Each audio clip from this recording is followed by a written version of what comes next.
جابر بن عبداللہ انصاری رضی اللہ عنہ نے بیان کیا کہ احد کے شہداء کو آن حضرت صلی اللہ علیہ وسلم ایک کفن میں دو دو کو ایک ساتھ کر کے پوچھتے کہ قرآن کس کو زیادہ یاد تھا۔ پھر جب ایک طرف اشارہ کر دیا جاتا تو بغلی قبر میں اسے آگے کر دیا جاتا۔ پھر آپ فرماتے کہ میں قیامت کو ان کے ایمان پر گواہ بنوں گا۔ آپ صلی اللہ علیہ وسلم نے انہیں بغیر غسل دیے خون سمیت دفن کرنے کا حکم دیا تھا۔ صحیح بخاری حدیث نمبر 1353۔ سالم بن عبداللہ نے خبر دی کہ انہیں ابن عمر رضی اللہ عنہ نے خبر دی کہ عمر رضی اللہ عنہ رسول اللہ صلی اللہ علیہ وسلم کے ساتھ کچھ دوسرے اصحاب کی معیت میں ابن سیاد کے پاس گئے۔ آپ کو وہ بنو مغالہ کے مکانوں کے پاس بچوں کے ساتھ کھیلتا ہوا ملا۔ ان دنوں ابن سیاد جوانی کے قریب تھا۔ اسے حضور صلی اللہ علیہ وسلم کے آنے کی کوئی خبر ہی نہیں ہوئی، لیکن آپ صلی اللہ علیہ وسلم نے اس پر اپنا ہاتھ رکھا تو اسے معلوم ہوا۔ پھر آپ صلی اللہ علیہ وسلم نے فرمایا، اے ابن سیاد، کیا تم گواہی دیتے ہو کہ میں اللہ کا رسول ہوں؟ ابن سیاد رسول اللہ صلی اللہ علیہ وسلم کی طرف دیکھ کر بولا، ہاں میں گواہی دیتا ہوں کہ آپ ان پڑھوں کے رسول ہیں۔ پھر اس نے نبی کریم صلی اللہ علیہ وسلم سے دریافت کیا، کیا آپ اس کی گواہی دیتے ہیں کہ میں بھی اللہ کا رسول ہوں؟ یہ بات سن کر رسول اللہ صلی اللہ علیہ وسلم نے اسے چھوڑ دیا اور فرمایا، میں اللہ اور اس کے پیغمبروں پر ایمان لایا۔ پھر آپ صلی اللہ علیہ وسلم نے اس سے پوچھا کہ تجھے کیا دکھائی دیتا ہے؟ ابن سیاد بولا کہ میرے پاس سچی اور جھوٹی دونوں خبریں آتی ہیں۔ نبی کریم صلی اللہ علیہ وسلم نے فرمایا، پھر تو تیرا سب کام گڑبڑ ہو گیا۔ پھر آپ صلی اللہ علیہ وسلم نے اللہ تعالیٰ کے لیے اس سے فرمایا، اچھا میں نے ایک بات دل میں رکھی ہے، وہ بتلا۔ آپ نے سورہ دخان کی ایک آیت کا تصور کیا۔ ابن سیاد نے کہا، وہ دخ ہے۔ آپ صلی اللہ علیہ وسلم نے فرمایا، چل دور ہو، تو اپنی بساط سے آگے کبھی نہ بڑھ سکے گا۔ حضرت عمر رضی اللہ عنہ نے فرمایا، یا رسول اللہ، مجھ کو چھوڑ دیجئے، میں اس کی گردن مار دیتا ہوں۔ آپ صلی اللہ علیہ وسلم نے فرمایا، اگر یہ دجال ہے تو اس پر غالب نہ ہوگا، اور اگر دجال نہیں ہے تو اس کا مار ڈالنا تیرے لیے بہتر نہ ہوگا۔ صحیح بخاری حدیث نمبر 1354۔ سالم نے کہا کہ میں نے عبداللہ بن عمر رضی اللہ عنہ سے سنا، وہ کہتے تھے، پھر ایک دن حضرت صلی اللہ علیہ وسلم اور ابی بن کعب رضی اللہ عنہ دونوں مل کر ان کھجور کے درختوں میں گئے جہاں ابن سیاد تھا۔ آپ صلی اللہ علیہ وسلم چاہتے تھے کہ ابن سیاد آپ کو نہ دیکھے، اور اس سے پہلے کہ وہ آپ کو دیکھے آپ صلی اللہ علیہ وسلم غفلت میں اس سے کچھ باتیں سن لیں۔ آخر حضرت صلی اللہ علیہ وسلم نے اس کو دیکھ پایا۔ وہ ایک چادر اوڑھے پڑا تھا، کچھ گن گن یا پھن پھن کر رہا تھا، لیکن مشکل یہ ہوئی کہ ابن سیاد کی ماں نے دور ہی سے حضرت صلی اللہ علیہ وسلم کو دیکھ پایا۔ آپ صلی اللہ علیہ وسلم کھجور کے تنوں میں چھپ چھپ کر جا رہے تھے۔ اس نے پکار کر ابن سیاد سے کہہ دیا، صاف، یہ نام ابن سیاد کا تھا، دیکھو محمد آن پہنچے۔ یہ سنتے ہی وہ اٹھ کھڑا ہوا۔ حضرت صلی اللہ علیہ وسلم نے فرمایا، کاش اس کی ماں ابن سیاد کو باتیں کرنے دیتی تو وہ اپنا حال کھولتا۔ شعیب نے اپنی روایت میں زمزمہ، فرفصہ اور عقیل نے رمرمہ نقل کیا ہے، اور معمر نے رمزہ کہا ہے۔ صحیح بخاری حدیث نمبر 1355۔ حماد بن زید نے بیان کیا، ان سے ثابت نے، ان سے انس بن مالک رضی اللہ عنہ نے بیان کیا کہ ایک یہودی لڑکا عبد القدوس نبی کریم صلی اللہ علیہ وسلم کی خدمت کیا کرتا تھا۔ ایک دن وہ بیمار ہو گیا۔ آپ صلی اللہ علیہ وسلم اس کا مزاج معلوم کرنے کے لیے تشریف لائے اور اس کے سرہانے بیٹھ گئے اور فرمایا کہ مسلمان ہو جا۔ اس نے اپنے باپ کی طرف دیکھا، باپ وہیں موجود تھا۔ اس نے کہا کہ کیا مضائقہ ہے؟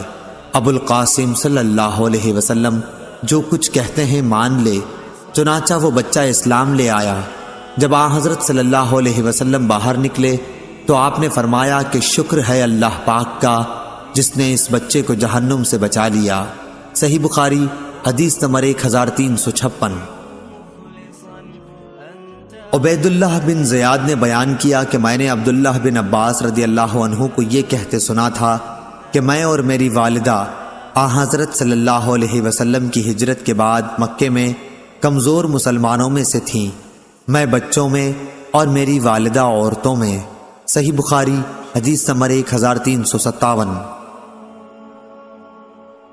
شعیب نے خبر دی، انہوں نے بیان کیا کہ ابن شہاب ہر اس بچے کی جو وفات پا گیا ہو نماز جنازہ پڑھتے تھے، اگرچہ وہ حرام ہی کا بچہ کیوں نہ ہو، کیونکہ اس کی پیدائش اسلام کی فطرت پر ہوئی، یعنی اس صورت میں جبکہ اس کے والدین مسلمان ہونے کے دعوے دار ہوں۔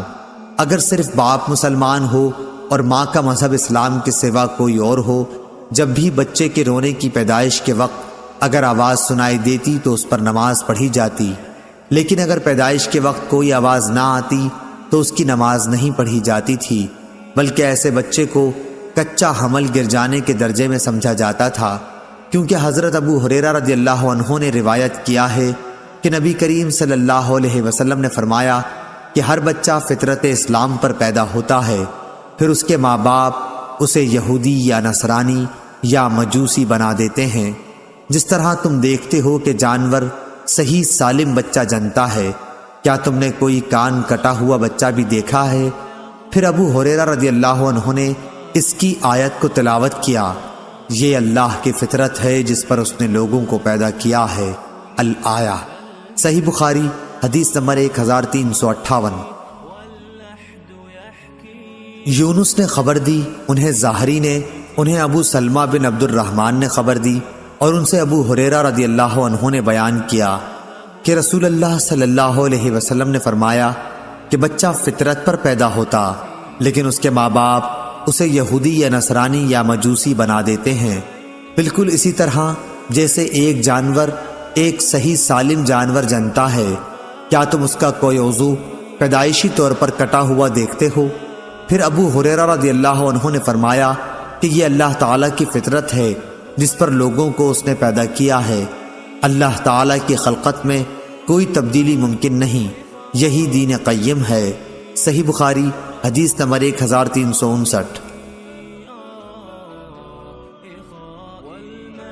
ابراہیم بن سعد نے صالح بن کیسان سے خبر دی، انہیں ابن شہاب نے، انہوں نے بیان کیا کہ مجھے سعید بن مسیب نے اپنے باپ مسیب بن حزن رضی اللہ عنہ سے خبر دی، ان کے باپ نے انہیں یہ خبر دی کہ جب ابو طالب کی وفات کا وقت قریب آیا تو رسول اللہ صلی اللہ علیہ وسلم ان کے پاس تشریف لائے، دیکھا تو ان کے پاس اس وقت ابو جہل بن ہشام اور عبداللہ بن ابی امیہ بن مغیرہ موجود تھے۔ آپ نے ان سے فرمایا کہ چچا، آپ ایک کلمہ لا الہ الا اللہ، اللہ کے سوا کوئی معبود نہیں کہہ دیجئے، تاکہ میں اللہ تعالیٰ کے ہاں اس کلمے کی وجہ سے آپ کے حق میں گواہی دے سکوں۔ اس پر ابو جہل اور عبداللہ بن ابی مغیرہ نے کہا، ابو طالب، کیا تم اپنے باپ عبد المطلب کے دین سے پھر جاؤ گے؟ رسول اللہ صلی اللہ علیہ وسلم برابر کلمہ اسلام ان پر پیش کرتے رہے، ابو جہل اور ابن ابی امیہ بھی اپنی بات دہراتے رہے۔ آخر ابو طالب کی آخری بات یہ تھی کہ وہ عبد المطلب کے دین پر ہیں، انہوں نے لا الہ الا اللہ کہنے سے انکار کر دیا۔ پھر بھی رسول کریم صلی اللہ علیہ وسلم نے فرمایا کہ میں آپ کے لیے استغفار کرتا رہوں گا تاکہ مجھے منع نہ کر دیا جائے۔ اس پر اللہ تعالیٰ نے آیت وما کان للنبی نازل فرمائی، سورہ توبہ آیت نمبر 113۔ صحیح بخاری حدیث نمبر 1360۔ ابو معاویہ نے بیان کیا، ان سے اعمش نے، ان سے مجاہد نے، ان سے طاؤس نے اور ان سے ابن عباس رضی اللہ عنہ نے کہ نبی کریم صلی اللہ علیہ وسلم کا گزر ایسی دو قبروں پر ہوا جن پر عذاب ہو رہا تھا۔ آپ صلی اللہ علیہ وسلم نے فرمایا کہ ان پر عذاب کسی بہت بڑی بات پر نہیں ہو رہا، صرف یہ کہ ان میں ایک شخص پیشاب سے نہیں بچتا تھا اور دوسرا شخص چغل خوری کیا کرتا تھا۔ پھر آپ صلی اللہ علیہ وسلم نے کھجور کی ایک ہری ڈالی لی اور اس کے 2 ٹکڑے کر کے دونوں قبر پر ایک ایک ٹکڑا گاڑ دیا۔ لوگوں نے پوچھا کہ یا رسول اللہ صلی اللہ علیہ وسلم، آپ نے ایسا کیوں کیا ہے؟ آپ نے فرمایا کہ شاید اس وقت تک کے لیے ان پر عذاب کچھ ہلکا ہو جائے جب تک یہ خشک نہ ہوں۔ صحیح بخاری حدیث نمبر 1361۔ حضرت علی رضی اللہ عنہ نے بیان کیا، کہا کہ ہم بقیع غرقد میں ایک جنازے کے ساتھ تھے، اتنے میں رسول اللہ صلی اللہ علیہ وسلم تشریف لائے اور بیٹھ گئے، ہم بھی آپ کے ارد گرد بیٹھ گئے۔ آپ کے پاس ایک چھڑی تھی جس سے آپ زمین کریدنے لگے۔ پھر آپ صلی اللہ علیہ وسلم نے فرمایا کہ تم میں سے کوئی ایسا نہیں یا کوئی جان ایسی نہیں جس کا ٹھکانہ جنت اور دوزخ دونوں جگہ نہ لکھا گیا ہو، اور یہ بھی کہ وہ نیک بخت ہوگی یا بدبخت۔ اس پر ایک صحابی نے عرض کیا، یا رسول اللہ صلی اللہ علیہ وسلم، پھر کیوں نہ ہم اپنی تقدیر پر بھروسہ کر لیں اور عمل چھوڑ دیں، کیونکہ جس کا نام نیک دفتر میں لکھا ہے وہ ضرور نیک کام کی طرف رجوع ہوگا، اور جس کا نام بدبختوں میں لکھا ہے وہ ضرور بدی کی طرف جائے گا۔ حضور اکرم صلی اللہ علیہ وسلم نے فرمایا کہ بات یہ ہے کہ جن کا نام نیک بختوں میں ہے ان کو اچھے کام کرنے میں ہی آسانی معلوم ہوتی ہے، اور بدبختوں کو برے کاموں میں آسانی نظر آتی ہے۔ پھر آپ صلی اللہ علیہ وسلم نے اس آیت کی تلاوت کی، فَأَمَّا مَنْ أَعْطَى وَاتَّقَى۔ صحیح بخاری حدیث نمبر 1362۔ خالد حذا نے بیان کیا، ان سے ابو قلابہ نے اور ان سے ثابت بن ضحاک رضی اللہ عنہ نے کہ نبی کریم صلی اللہ علیہ وسلم نے فرمایا کہ جو شخص اسلام کے سوا کسی اور دین پر ہونے کی جھوٹی قسم قصدن کھائے تو وہ ویسا ہی ہو جائے گا جیسا کہ اس نے اپنے لیے کہا ہے، اور جو شخص اپنے آپ کو دھاردار چیز سے ذبح کر لے اسے جہنم میں اسی ہتھیار سے عذاب ہوتا رہے گا۔ صحیح بخاری حدیث نمبر 1363۔ امام حسن بصری نے کہا کہ ہم سے جندب بن عبداللہ بجلی رضی اللہ عنہ نے اسی بصرے کی مسجد میں حدیث بیان کی تھی، نہ ہم اس حدیث کو بھولے اور نہ یہ ڈر ہے کہ جندب رضی اللہ عنہ نے رسول اللہ صلی اللہ علیہ وسلم پر جھوٹ باندھا ہوگا۔ آپ نے فرمایا کہ ایک شخص کو زخم لگا، اس نے زخم کی تکلیف کی وجہ سے خود کو مار ڈالا۔ اس پر اللہ تعالیٰ نے فرمایا کہ میرے بندے نے جان نکالنے میں مجھ پر جلدی کی، اس کی سزا میں جنت حرام کرتا ہوں۔ صحیح بخاری حدیث نمبر 1364۔ ابو زناد نے خبر دی، ان سے اعرج نے، ان سے ابو ہریرہ رضی اللہ عنہ نے بیان کیا کہ رسول اللہ صلی اللہ علیہ وسلم نے فرمایا کہ جو شخص خود اپنا گلا گھونٹ کر جان دے ڈالتا ہے وہ جہنم میں اپنا گلا گھونٹتا رہے گا، اور جو برچھے یا تیر سے اپنے تئیں مارے وہ دوزخ میں بھی اس طرح اپنے تئیں مارتا رہے گا۔ صحیح بخاری حدیث نمبر 1365۔ لیث بن سعد نے بیان کیا، ان سے عقیل نے، ان سے ابن شہاب نے، ان سے عبید اللہ بن عبداللہ نے، ان سے ابن عباس نے اور ان سے عمر بن خطاب رضی اللہ عنہ نے فرمایا کہ جب عبداللہ بن ابی ابن سلول مرا تو رسول اللہ صلی اللہ علیہ وسلم سے اس پر نماز جنازہ کے لیے کہا گیا۔ نبی کریم صلی اللہ علیہ وسلم جب اس ارادے سے کھڑے ہوئے تو میں نے آپ کی طرف بڑھ کر عرض کیا، یا رسول اللہ صلی اللہ علیہ وسلم، آپ ابن ابی کی نماز جنازہ پڑھاتے ہیں، حالانکہ اس نے فلاں دن فلاں بات کہی تھی، اور فلاں دن فلاں بات میں اس کی کفر کی باتیں گننے لگا، اور فلاں دن فلاں بات میں اس کی کفر کی باتیں گننے لگا۔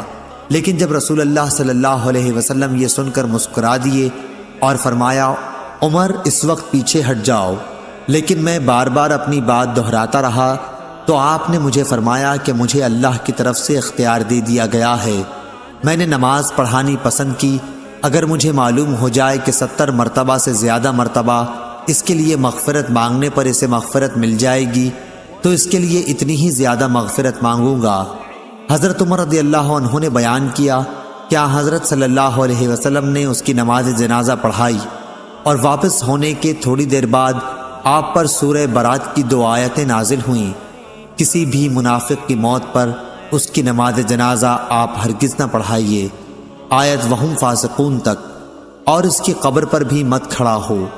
ان لوگوں نے اللہ اور اس کے رسول کی باتوں کو نہیں مانا اور مرے بھی تو نافرمان رہ کر۔ حضرت عمر رضی اللہ عنہ نے بیان کیا کہ مجھے رسول اللہ صلی اللہ علیہ وسلم کے حضور اپنی اس دن کی دلیری پر تعجب ہوتا ہے، حالانکہ اللہ اور اس کے رسول ہر مصلحت کو زیادہ جانتے ہیں۔ صحیح بخاری حدیث نمبر 1366۔ عبدالعزیز بن صہیب نے بیان کیا، کہا کہ میں نے انس بن مالک رضی اللہ عنہ سے سنا، آپ نے فرمایا کہ صحابہ کا گزر ایک جنازے پر ہوا، لوگ اس کی تعریف کرنے لگے کہ کیا اچھا آدمی تھا، تو رسول اللہ صلی اللہ علیہ وسلم نے یہ سن کر فرمایا کہ واجب ہو گئی۔ پھر دوسرے جنازے کا گزر ہوا تو لوگ اس کی برائی کرنے لگے، حضور صلی اللہ علیہ وسلم نے پھر فرمایا کہ واجب ہو گئی۔ اس پر حضرت عمر بن خطاب رضی اللہ عنہ نے پوچھا کہ کیا چیز واجب ہو گئی؟ حضرت صلی اللہ علیہ وسلم نے فرمایا کہ جس میت کی تم لوگوں نے تعریف کی ہے اس کے لیے تو جنت واجب ہو گئی، اور جس کی تم نے برائی کی ہے اس کے لیے دوزخ واجب ہو گئی۔ تم لوگ زمین میں اللہ تعالیٰ کے گواہ ہو۔ صحیح بخاری حدیث نمبر 1367۔